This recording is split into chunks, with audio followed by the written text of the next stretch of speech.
Is the Go 2 worth the upgrade over the Go 1? Watch the next 10 seconds of this video and the answer should be fairly obvious.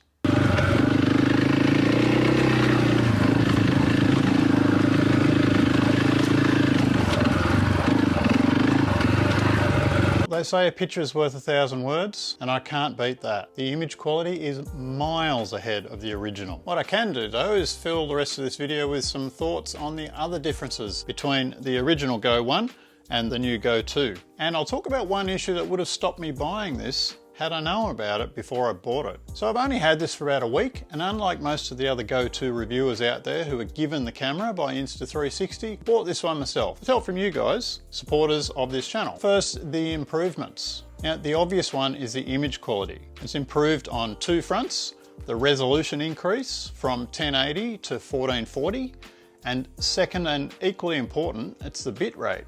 So that's doubled from about 40 megabits per second to 80 megabits per second in camera. More data means more detail, and it is great to see the improvement from the kind of muddy image on the Go 1 to a much cleaner one. Now obviously the higher resolution means bigger file sizes, and the camera has more onboard storage. It's got 32 gig now, up from 8 gigabytes. The next big improvement, it's the case. With this case, you can change modes, you change the options, start, stop recording.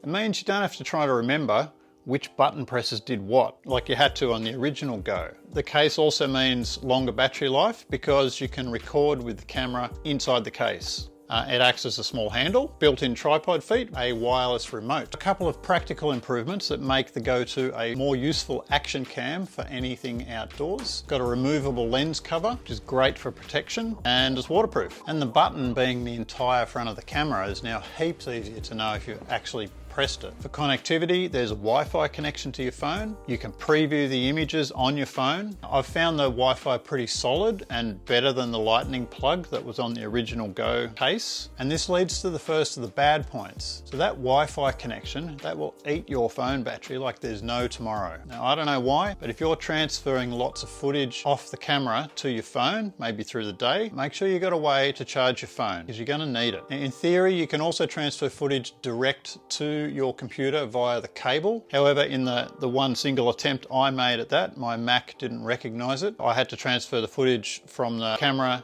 to the app on the phone, and then from the phone to the Mac. Once it's on the computer, you can open them in the Insta360 Studio app, do all your reframing, aspect ratio, color correction, whatever, and export them from there. Now, the biggest issue for me, the thing that had I done some proper research and found out about would have stopped me buying it, it doesn't have interval video mode. On the Go 1, I could set the camera to turn on every 10 minutes, record for 15 seconds and switch off. So after 5 hours of riding, I'd have about 30 short clips capturing whatever happened in that time. It was a set and forget thing, and it was such a great feature. I used it all the time. I was absolutely gutted when I found out the Go 2 didn't have it. But after using this for a week, I think the improvements are still worth the upgrade. I'm just going to have to change the way that I use it. I've suggested to the people at Insta360 they'll have a look at adding that option back in via a firmware upgrade. So the audio. So for voices and low speed on the bike, seems fine.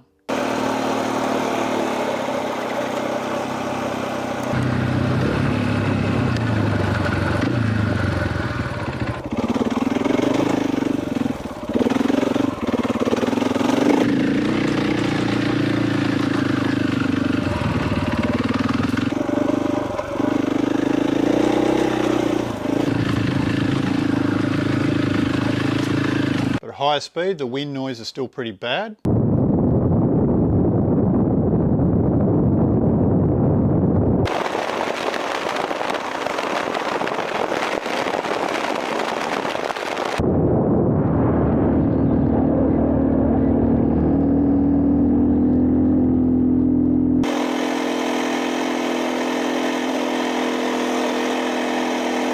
That's not just this camera, that's all action cameras. There is a wind noise reduction setting. I haven't tried it yet. The rotating clip, well, it's good because you can get a better angle, but it's also easy to knock out a position, so we'll see about that. On the topic of brackets, I think for the price of this thing, they could have thrown in a GoPro style bracket rather than make us buy one separately. In summary, yes, I am very glad I bought it. The image quality improvement will mean I'll feature more and more footage from this camera in my future videos. Just need to change the way that I use it.